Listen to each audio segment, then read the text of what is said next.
За өнөөдөр White Sense гэдэг компани White Sense гэдэг Японы цайруултын талаар ярих гэж байна.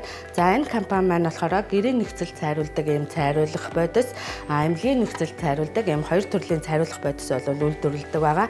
За өнөөдөр болохоор эмнэлгийн нөхцөлд цайруулах White Sense гэдэг энэ цайруултын бодисыг V-Lite Class 2 гэрлээр хэрхэн хийх талаар зөвлөгөө өгөх гэж байна. За White Sense гэдэг эмнэлгийн нөхцөлд цайруулахын цайруулах бодис маань нэг хайрцагтай 10 ийм перкстэй 2 сэрэнжтэй өтгөрүүлэгчтэй бол ирдэг байгаа. За энэ нэг сэрэнжтэй өтгөрүүлэгч нь 5 хүний өтгөрүүлэгч бодис бол байдаг. За нэг ийм савлгаатай перкс нь бол 35% перкс байгаа. За энэ хоёрыг ингээ холиод зуурхаар 22% перкс болж буурдаг. За өтгөрүүлэгч бодисын маань найрлаганд юу байх вэ гэхээр өтгөрүүлэгч гээл цэвэршүүлсэн ус натрийн бикарбонатыг бол агуулж идэг. За ингэснээр 22% болсон цайруулагч гэл маань гэрлийнхаа нөлөөгөөр 28% болж өсдөг.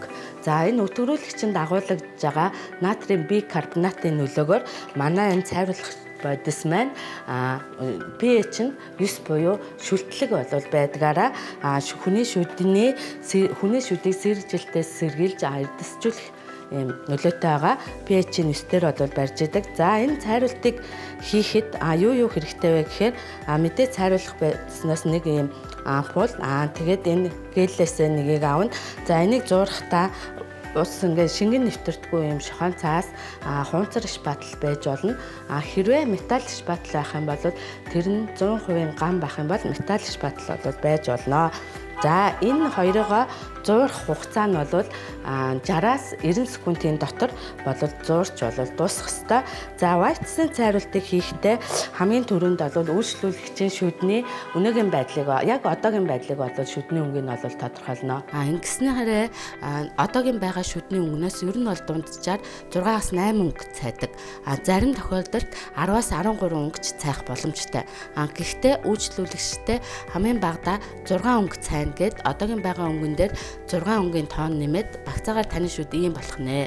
Хэрвээ та ийм өнгөтэй болгогийг үл хоёулаа 2 удаагийн цайруулт хийх нэж гэдэг юм уу? Эмчилгээний төлөвлөгөө боловсруулах ёстой.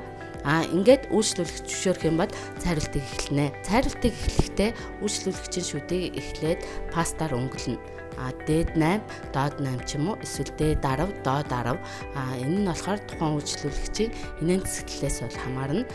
Ингээд тухайн шүднүүдийг өнгөлөөд дараа нь амт хэлэгчээ хийгээд буулийг хамгаална. Энэ буулийг хамгаалахдаа зориултын бул хамгаалагч энэ төр хэрэглэхгүй энгийн базлын хэрэглэдгээрээ цаг хугацаанд хэмнэлттэй үйлчлүүлэгч гэсэн өвдөлтгүй хийх боломжтой байдаг.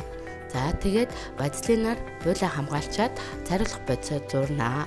Цайруулах бодисоо зуурхдаа гелийн хэлбэрийн өтгөрүүлэгчийг бөөрийнхий цагирах хэлбэртэйгээр шахна.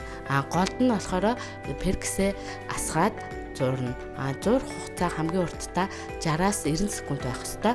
Тэгээд гүйц зуурснаа яаж мэдэх вэ гэх юм бол гэл нь тусдаа байхгүй бүгдээрээ нийлээд урсамтгай биш бодис болсон байна. Ингээд тухайн цайруулах бодисыг хэрвээ 2 хүн дээр хийх юм бол 2 хуваагаад тасалчна. Нэг үйлчлүүлэгч байх юм бол шууд таглаж тавина. Зуурсны дараа цайруулах бодис агаартай эсэлдээд перксний процент буурах магадaltaй учраас ерөөсөө ил байхгүй. Заавал хөмрөөд агааргүй орчинд байх ёстой. Таглаж тавьсны дараа үйлчлүүлэгчийн шүдэн дээр түрхэнэ. Түрхэхдээ юуг анхаарах вэ гэх юм бол өвдөлтгүй хийхин тулд буулны ирмэг болон хөхлөгт аль болохоор хүрэхгүйгээр буулны ирмгээс доошоо 1 мм, шүдний 2 төвшөлцгээс дотогшоо 1 мм зайн цайруулах бодисыг түрхнэ. Ингээд жигд түрхсний дараа гэрлээ тааруулна. V-Lite Class 2 гэрэл маань өндөр болон нам гэсэн 2 хүчтэй байгаа.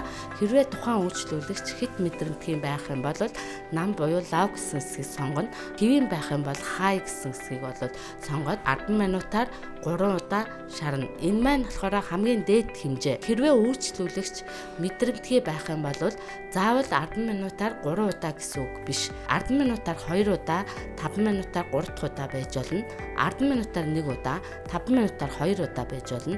Энийг болохоор эмчилгээ эхлэхийн өмнө үйлчлүүлэгчтэйгээ ярьж тохирох хэрэгтэй. За үүний дараа 10 минутаар шарсны дараа жижигхэн бөөрнхэлсэн хөөн бөмбөлгөөр цайруулах бодисыг арчиж авна. Ингэхдээ хөөн бөмбөлгөө бага зэргийн чихтэй байх шаардлагатай. Бүх шүдний гадаргуу дээр байгаа цайруулах бодисыг гүйцэд арчсны дараа ахин давтан түрхнэ. За 3 дахь түрхлэгийг түрхсэний дараа арчиж аваад хамгийн сүүлдний ботортой оогоор бол угааж өгнө.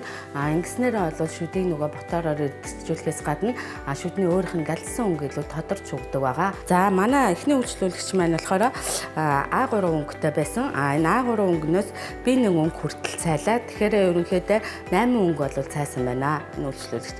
За үйлчлүүлэгчийг одоо хамгийн сүүлд нь бол зураг аваад сүүлийн байдлаар цайсан өнгөнийхэн зураг авж байгаа. Энэний дараа бол бид нэр зөвлөгөө өгөх ёстой.